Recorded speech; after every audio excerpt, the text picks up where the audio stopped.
Illustration number 16 में आ जाइए आप लोग।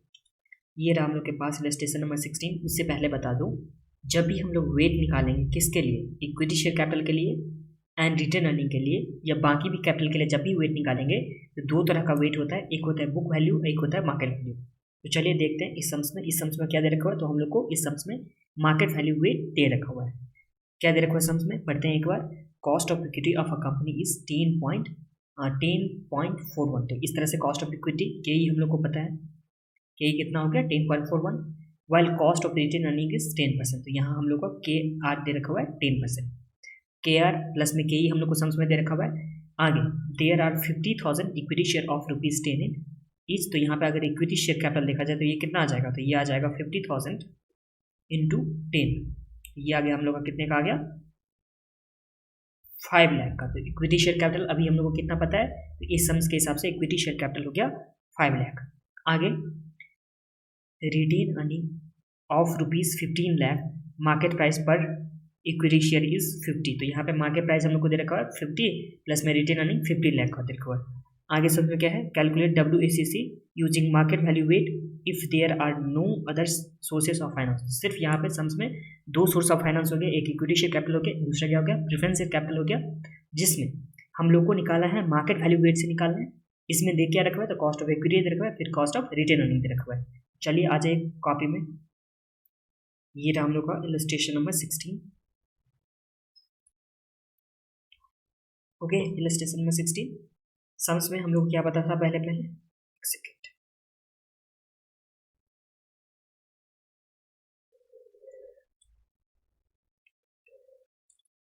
सबसे पहले क्या है, सोर्सेस में है एक इक्विटी कैपिटल, दूसरा है रिटेन अर्निंग, जिसमें बुक वैल्यू कितना कितना दे रखा हुआ है। तो बुक वैल्यू हम लोग को कितना दे रखा हुआ था, 50,000 इक्विटी शेयर कैपिटल था और एक कितने का था, तो ₹10 का था। ये हम लोग का बुक वैल्यू इसका कितना आ गया, तो ये आ गया हम लोग का 5 लाख। यहाँ पे कुछ प्रॉब्लम नहीं आप लोग को। आगे रिटेन अर्निंग में कितना आने वाला है, तो रिटेन अर्निंग के लिए हम लोग को क्या देखना होगा कि रिटेन अर्निंग कितने का दे रखा हुआ है। तो रिटेन अर्निंग हम लोग को दे रखा है यहाँ पे इस सम्स में 15 लाख का। तो आज यहाँ पे लिखते हैं हम लोग कितना, 15 लाख। तो ये समझ में आ गया ना आप लोगों को। देखिए इक्विटी शेयर का बुक वैल्यू 5 लाख है, प्लस में रिटेन अर्निंग का बुक वैल्यू कितना है 15 लाख है। अब मार्केट वैल्यू, अब ध्यान दीजिए मार्केट वैल्यू में क्या दे रखा हुआ है कि सिर्फ कितना था, नंबर ऑफ इक्विटी शेयर कितना था, तो नंबर ऑफ इक्विटी शेयर था इस टाइम में 50,000 और एक शेयर का मार्केट वैल्यू, एक शेयर का मार्केट वैल्यू कितना दे रखा है उसमें, तो ये हम लोग को दे रखा है 50 दे रखा हुआ है। एक शेयर का मार्केट वैल्यू 50 दे रखा हुआ है, यहाँ पे 50। तो इस तरह से देखा जाए इक्विटी शेयर का मार्केट वैल्यू तो ये कितना है, तो 50,000 इंटू 50, तो ये हम लोग का आ गया कितना, तो 25 लाख आ गया। ये समझने में तो आप लोगों को प्रॉब्लम नहीं है ना। देखिए सबसे पहले हम लोग क्या किए थे, इक्विटी कैपिटल दे रखा हुआ था, जो बुक वैल्यू वो लिख दिए, प्लस में रिटेन अर्निंग का जो भी बुक वैल्यू दे रखा था वो लिख दिए। उसके बाद जब हम लोग मार्केट प्राइस निकाले, क्या निकाले हैं मार्केट प्राइस, तो मार्केट प्राइस में हम लोग को सिर्फ इक्विटी शेयर का दे रखा हुआ है, जो मार्केट प्राइस कितना है 50 है। तो इस तरह से मार्केट प्राइस कितना आ गया 25 लाख। अब सोचिए आप लोग, जो रिटेन अर्निंग का पैसा होता है वो किसका होता है, वो डेप्ट होल्डर का होता है या प्रेफरेंस शेयर होल्डर का होता है प्रेफरेंस शेयर होल्डर का होता है। एक सेकंड,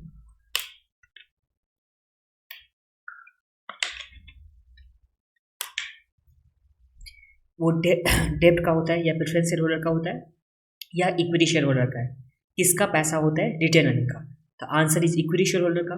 तो जो हम लोग का मार्केट प्राइस आया किसका, इक्विटी का आया, जो भी मार्केट प्राइस, इसी को हम लोग बांटेंगे, किस रेशियो में बांटेंगे, तो कितना इक्विटी शेयर कैपिटल है प्लस में कितना रिटेन अर्निंग है। तो जो भी मार्केट प्राइस आता है इक्विटी शेयर कैपिटल का, उसे बांटा जाता है इक्विटी शेयर कैपिटल प्लस में रिटेन अर्निंग के रेशियो में बांटा जाता है। तो इस केस में इक्विटी शेयर कैपिटल कितने का है, 5 लाख का है, एंड रिटेन अर्निंग कितना है 15 का है। तो अगर रेशियो निकाला जाए तो कितना होगा 5:50। तो ये आ गया 1 3 3, तो 1:3। तो इस दोनों का रेशियो कितना आ गया, तो 1:3 आ गया। ये समझ में आप लोगों को तो कोई प्रॉब्लम नहीं है। देखिए जब भी हम लोग निकाल रहे हैं weighted average cost of capital, तो उस टाइम में हम लोग को वेट निकालना होता है, और इस सम्स के हिसाब से हम लोग को निकालना है मार्केट प्राइस, मार्केट वैल्यू का वेट निकालना है। सम्स में क्या दे रखा हुआ था, तो इक्विटी शेयर का फेस बुक वैल्यू दे रखा हुआ था, प्लस में रिटेन अर्निंग का बुक वैल्यू यहाँ पे दे रखा हुआ था, जो हम लोग के पास यहाँ है 20 लाख। ये रहा हम लोग का 20 लाख।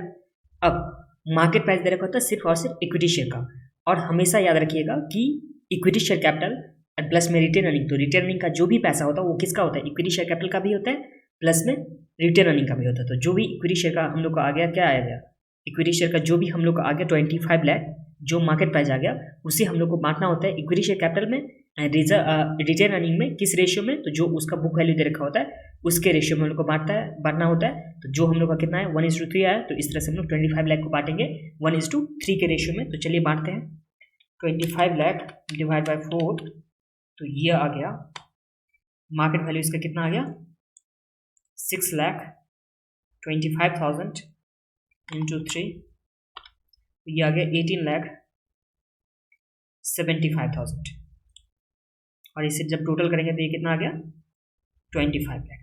यहाँ तक आप समझने में कोई प्रॉब्लम नहीं। मार्केट वैल्यू जो भी था उसे हम लोग इक्विटी शेयर में बांटे एंड प्लस में रिटेन अर्निंग में बांटे। किस रेशियो में बांटे, तो उसे हम लोग बांटे हैं जो भी बुक वैल्यू दे रखा था उसके रेशियो में बांटे हैं जो भी मार्केट प्राइस हुआ इक्विटी शेयर कैपिटल का। अब वेट निकालेंगे, तो वेट निकाला तो बहुत ही ईजी होता है। वेट कैसे निकालते हैं हम लोग, तो 6,25,000 को एक बार 25 लाख से डिवाइड करेंगे और एक बार 18,75 लाख को हम लोग 25 लाख से डिवाइड करेंगे। इससे वेट आ जाएगा, तो 6,25,000 डिवाइड बाय 18,75,000, तो हम लोग का कितना आ गया 0.33 आ गया, और इसमें आ गया 18.75 डिवाइड बाय 25 लाख, तो ये आ गया 0.1875 plus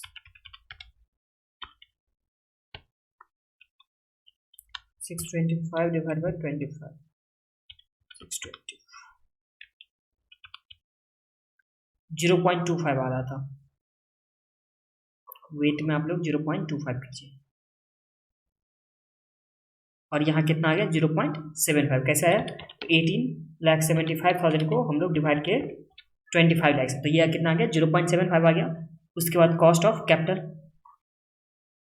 cost of capital equity share capital के लिए कितना दे रखा है कॉस्ट ऑफ इक्विटी, तो कॉस्ट ऑफ इक्विटी हम लोग को दे रखा है 10.41 एंड इसमें दे रखा है रिटर्न अर्निंग के लिए 10 दे रखा हुआ है, तो ये लिखते हैं 10.41, और यहाँ कितना लिखेंगे हम लोग 10 लिखेंगे। फिर हम लोग इस वेट को, जो भी वेट हम लोग निकाले हैं अभी यहाँ पे, इस वेट को हम लोग कॉस्ट ऑफ कैपिटल से मल्टीप्लाई कर देंगे, तो हम लोग को क्या आ जाएगा WACC, जिसे क्या बोला जाता है weighted average cost of capital. तो चलिए मल्टीप्लाई करते हैं, इसे मान लो A और इसे मान लेते हैं हम लोग B मान लेते हैं, तो A इंटू बी कितना आ जाएगा, तो 25.25 इंटू 0.25 इंटू 10.41, तो ये आ गया हम लोग का 2.6025, और ये आ जाएगा 0.75 इंटू 10, तो 7.5। इस तरह से WACC weighted average cost of capital कितना आ गया, तो ये आ गया हम लोग का 10.10। तो इस तरह से WACC इज इक्वल टू 10.10%।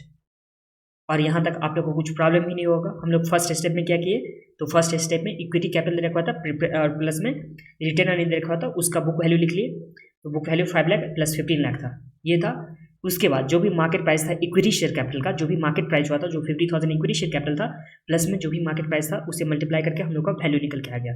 इस वैल्यू को हम लोग बुक वैल्यू के रेशियो में क्या किया, बांट दिए, तो हम लोग का मार्केट वैल्यू आ गया। एंड उसके बाद मार्केट वैल्यू को हम लोग वेट में कन्वर्ट कर लिए, तो 6,25,000 डिवाइड बाई 25 लाख किए, फिर प्लस में फिर उसके बाद 18,75,000 डिवाइड बाई 25 लाख करके वेट निकाल ले। वेट के बाद हम लोग को कॉस्ट ऑफ कैपिटल दे रखा हुआ था, और कॉस्ट ऑफ कैपिटल वेट को मल्टीप्लाई करके हम लोग को क्या निकल के आ गया, तो ये निकल के आ गया WACC। और इसी के साथ ही इलस्ट्रेशन नंबर 16 कंप्लीट हुआ। अब हम लोग नेक्स्ट वीडियो में देखने वाले हैं नेक्स्ट कॉन्टेंट।